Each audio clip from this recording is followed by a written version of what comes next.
Hi everyone, Chris Petri here. Thanks for coming by. Thanks to all my new subscribers. I appreciate that you guys come by and check out my videos. Today we're going to have a lot of fun. We're going to enjoy a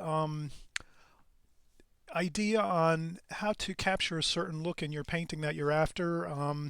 Let's say you're looking through some artwork online or in an art book or um, maybe somewhere you see a painting and you just really think it's incredible and you want to maybe try it yourself. So you're seeing this watercolor painting, and this would be a friend of mine on YouTube, Peter, asked about a painting he saw. And if we look at this painting up close, he was curious about how to get a technique of the barn wood on the side of this barn or shack. There's some beautiful texture to that. There's some, gorgeous earth tones, some browns, some golds. Um, so we're going to take a look at how we can kind of focus in on like a certain section of a painting and sort of dissect it a little bit and try different techniques to try to get the certain look we're after. So this is the painting Peter was referencing. And so now we'll take a look at how we can try to replicate that look. Okay, so I went ahead and I just sketched something that was not really the same exact thing, but something similar. And then I made sure I took my watercolor palette, and before we start painting, we always clean our palette with some paper towels and water.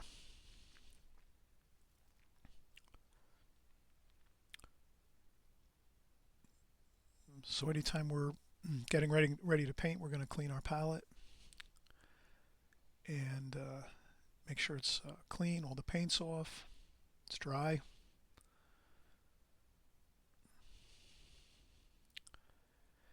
And then we make sure our paints are nice and moist. I squeezed in a few new colors just before I started this video. And if you're curious about my colors, you can always go to YouTube and just type in Chris Petri palette. And I have two or three videos, I think, on palettes and what colors I use and so forth. Here we're using a simple color scheme. We're going to try to, again, replicate that photograph we were looking at in the beginning. So we're going to stick with some earth tones and brushes, just simple. We're using some rounds. These are Escoda travel brushes, rounds. I think that's a 6, an 8, and a 10 size with good points. Sable hairs, Kolinsky Sable. And we make sure we start off with some water, some nice clean fresh water in our pail, and we change that frequently as we paint.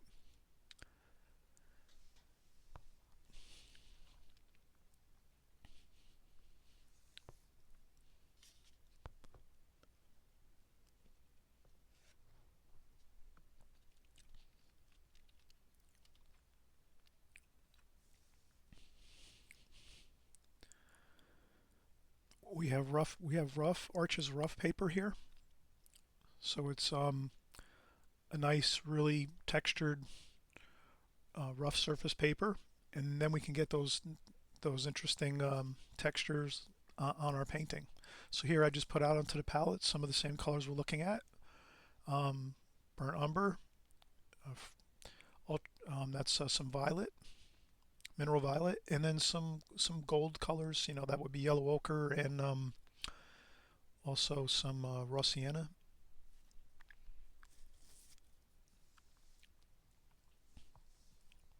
And then here we're just putting on the colors nicely. We're changing the direction of our brush strokes. We can swirl a little bit. Um, the key thing is it's really great to change directions on your brush strokes, up and down, side to side, swirl a little bit. Get used to your brushes, have fun with them, try different techniques with your brush. So here I'm just putting on the paint. We're going with a first glazing, so this would be more of a glazing technique we're doing today. So we're going to go with multiple applications of paint, and letting them dry in between. So here we're doing our first coat. It's a little lighter. So this would be the more or less the glazing technique. I paint a lot alla prima, which just I would just like to paint um, in one sitting, let's say, or all at one time. But I occasionally do the glazing techniques, and here we're going to do that. We're getting a good look at how to build up the glazings of paint to give certain textures in a section of our painting here. So we're just going to get our first glazing of watercolor on. The tonal values are lighter, and then we're going to go over with additional darker tonal values over the top of this once this dries. So the key here is to get our contour drawing onto the paper, and then get our first light coat of paints onto the paper. And we're going with a simple color scheme here. It's just really the burnt umber and mineral violet, which is a purple, and then a little bit of raw sienna and yellow ochre. And I'm just filling in the windows. So I just drew a simple window and a cane, as well as a flower pot there, just for some added interest.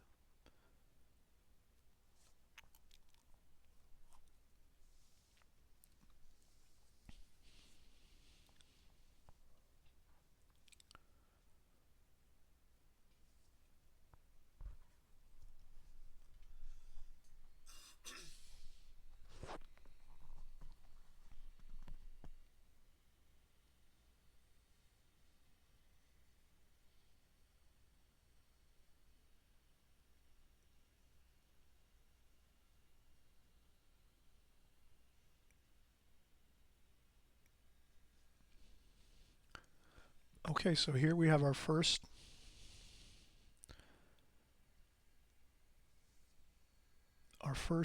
glazing completed.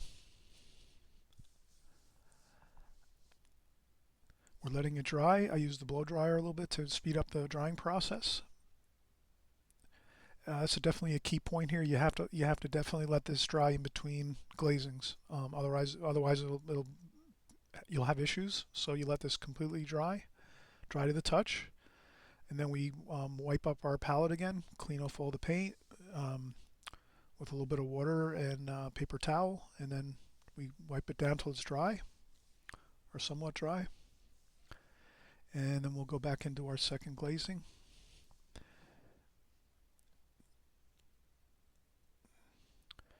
And then here on our second glazing, very important to notice, we're going to use thicker paint now, so we'll use less water.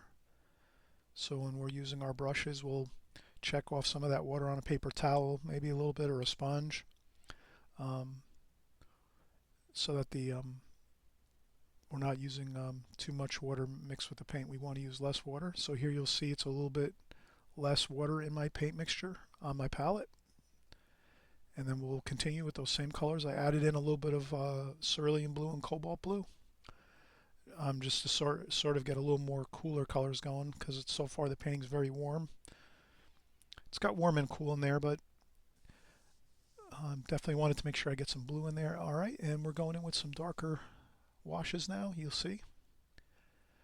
And here's where we'll start to get a little more texture by dragging the brush. When there's a little less paint in the brush and water, you can drag your brush side to side, and the watercolor paper does a lot of the work here because it's got that texture to it. So you'll automatically start getting some nice texture. And then in certain spots here, I'll sort of copy what I saw in the photograph with a couple darker sections here of planks on the shed.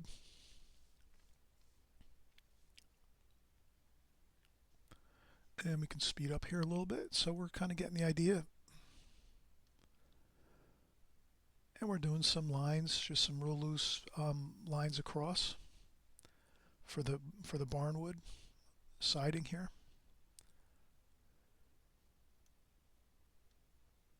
And some nails, so I'm trying to copy what I saw in the photograph, some nails here and there. And then some more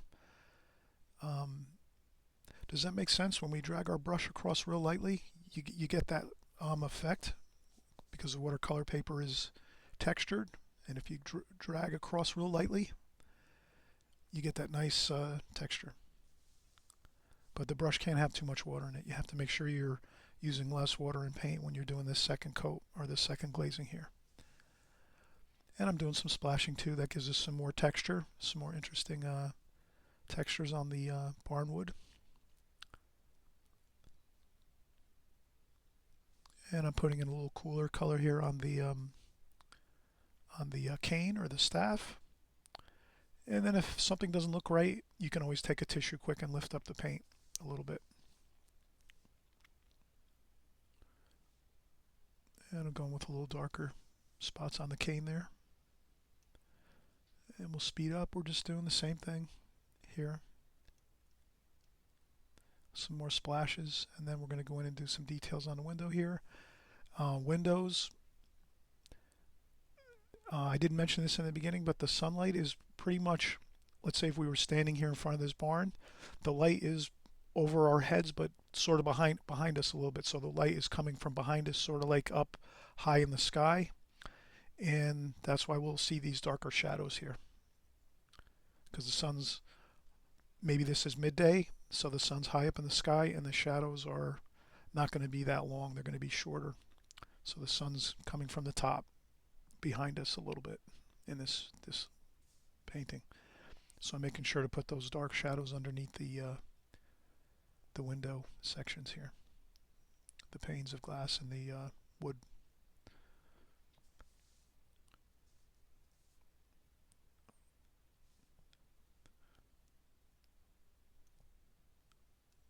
Okay, some more splashes here. I did a little bit of splashing here for the flowers.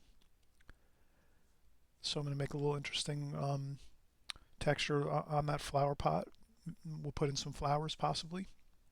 But here the main idea was to see how we get nice textures with our glazing techniques here. You can also use a paper towel to do a little blotting. That gives it a little extra effect. You can use that technique too as well. And here we're going to go now and do our third glazing. So now this here we do the same thing every time. We do a nice we clean up our palette. So that's nice and clean for our third glazing. And our third glazing we're going to use really right out of the tube paint, thick paint, and hardly any water at all. I don't think I actually used any water in this part of the application of paint. So we'll take a look at that in just a second. And we're going to apply some paint with our finger here. One main thing is with watercolors, as an artist, whenever we're working with watercolors, paints, any kind of paints, we always wash our hands when we're done painting. We could use also some moist towelettes to clean up our hands. So I always keep those handy, moist towelettes, and especially if we're using a technique where we're using a little bit of our finger to apply some paint here and there. We don't want to pick up any food or anything like that, or a drink of something, a glass of water or whatever, and get any of the paints, ingest any of the paints. So they can be, some paints are poisonous. Not many are not, but some are. So always make a note of that. Okay, so here again I'm using my finger. I'm just wiping some paint, and you'll see that again here the watercolor paper is helping us tremendously because of that rough texture.